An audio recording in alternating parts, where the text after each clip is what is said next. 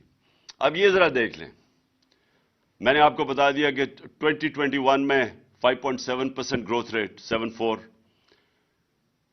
21-22 کے اندر 6% growth rate, agriculture 17 سالوں کے بعد 4.4% گروتھ ریٹ، 4 بمپر کراپس 2 سال میں، سروس سیکٹر کی گروتھ 6.2%، یہ بھی 17 سال میں ہائیسٹ گروتھ ریٹ تھی۔ ایکسپورٹس ہماری ہائیسٹ تھیں، جو پہلی دفعہ انسینٹیوائز کیا ایکسپورٹرز کو، اور اس کا نتیجہ آیا $32 بلین ایکسپورٹس، ہائیسٹ پاکستان کی تاریخ کا۔ ان کو انسینٹیوائز کیا آپ نے اوورسیز پاکستانیز کو بینکنگ چینل سے بھیجنے کے لیے، $31 ارب ریمیٹنسز، یہ بھی ریکارڈ تھا۔ ہماری ٹیکس کلیکشن پاکستان کی تاریخ کی سب سے زیادہ تھی، 6.1%۔ اور میں یہ ریپیٹ کر دوں کہ جو ہم نے، اور بڑا مشکل تھا ہمیں جو چینجز لائیں تاکہ ہماری ٹیکس کلیکشن بڑھے، آٹومیشن کے اوپر جانے کے لیے بڑی ریزسٹنس تھی، لیکن ہم یہ سارے بیریئرز کراس کر گئے تھے۔ پتہ نہیں آپ کو شوکت علی نے بتایا یا نہیں، ہم نے 34 ملین نئے ٹیکس پیئرز ڈسکور کیے تھے، یا میرے خیال میں 40 ملین، شوکت کلیئر کر دے گا بعد میں۔ تو یہ ہم نے نئے ٹیکس پیئر کیسے ڈسکور کیے تھے؟ نادرا کے ساتھ بیٹھ کے ہم نے پھر اپنے وہ انالیسز کیا، سافٹ ویئر استعمال کیا آرٹیفیشل انٹیلیجنس کے، ہم کیسے ان کا رہن سہن کیا تھا، وہ کوئی ٹیکس نہیں دے رہے تھے، تو یہ 34 ملین نئے ٹیکس پیئر ڈسکور کیے تھے، یا 40 ملین، میں فگر بھول گیا ہوں، یہاں نہیں لکھا ہوا۔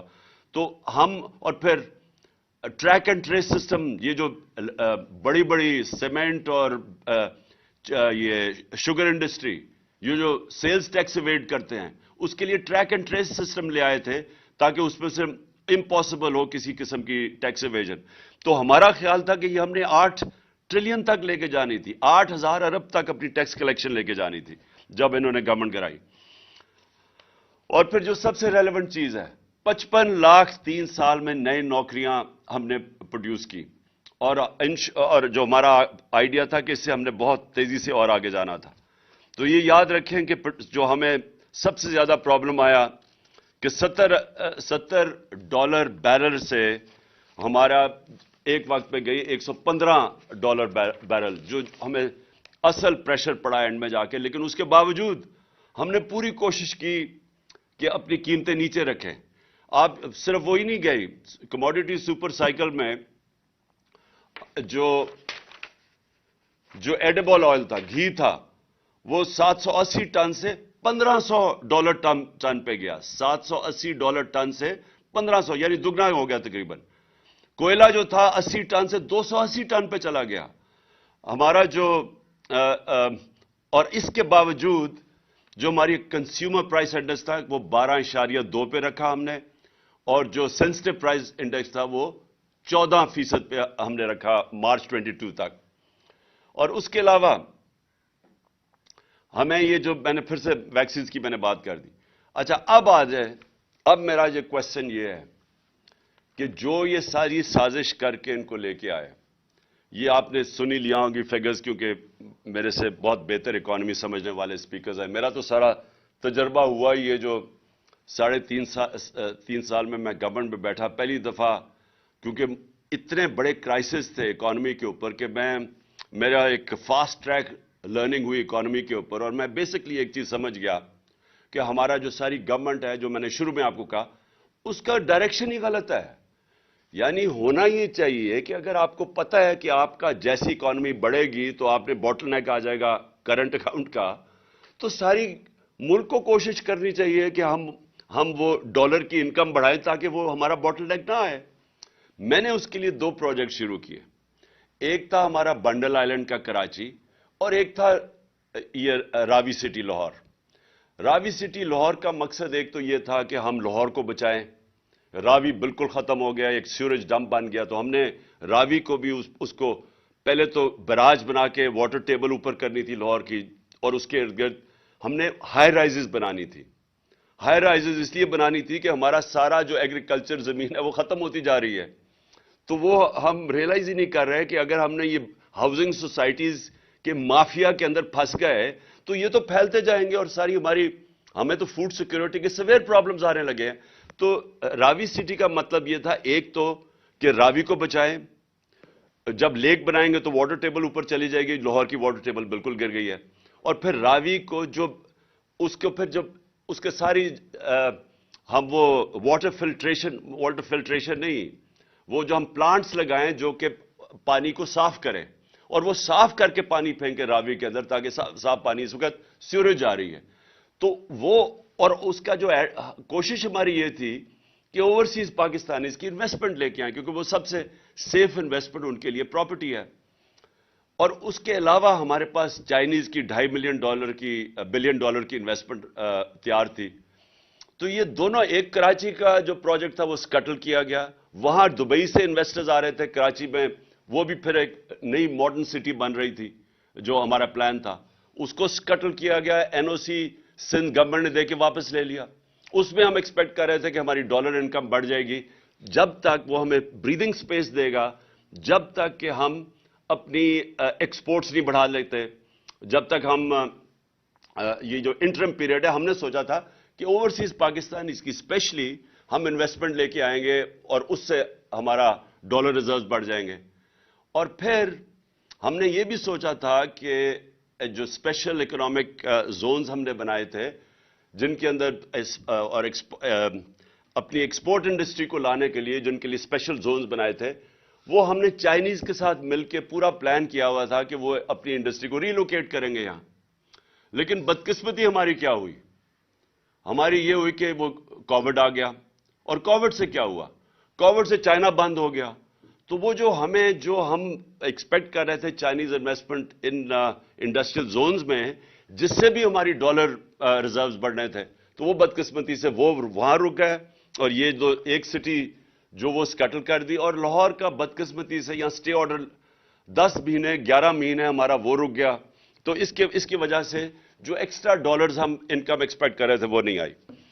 اچھا جی, اب یہ آ گئے اور اس کی بہت, میں جتنا بھی کہوں مجھے ابھی تک سمجھ نہیں آئی کہ کیا اس کے پیچھے تھنکنگ تھی, کیا وجہ تھی کہ گورنمنٹ جس کی بہترین پرفارمنس تھی اس کو ہٹایا گیا اور پھر پوری ایک سازش کے تحت ان چوروں کو پھر ہمارے اوپر مسلط کر دیا گیا. تو وہ میں شروع میں آپ کو بتا چکا. لیکن انہوں نے کیا کیا, مہنگائی 50 سال میں سب سے زیادہ مہنگائی, CPI 25.5%, consumer price index, sensitive price index 30%, آٹا, بجلی, پیٹرولیم, وہ لے لیں, پیاز لیں, ٹماٹر لیں, گھی لیں, دالیں لیں, 100% سے 200% یہ ان کی قیمتیں بڑھ گئیں. اس وقت تک 15 لاکھ ٹیکسٹائل مزدور اپنی نوکریاں کھو بیٹھے ہیں اور انڈسٹری بند ہوتی جا رہی ہے. یہ آپ کے سامنے سب رکھا ہوگا. اور میں جب مجھے یاد ہے کہ پچھلے مارچ اپریل میں ٹیکسٹائل انڈسٹری والے مجھے یہ کہتے تھے کہ ہمارے پاس مزدور نہیں مل رہے, ہمیں فیصل آباد میں ہمیں باہر سے مزدور منگوانے پڑ رہے ہیں. اور وہی ٹیکسٹائل انڈسٹری آج آپ دیکھ لیں کہ 15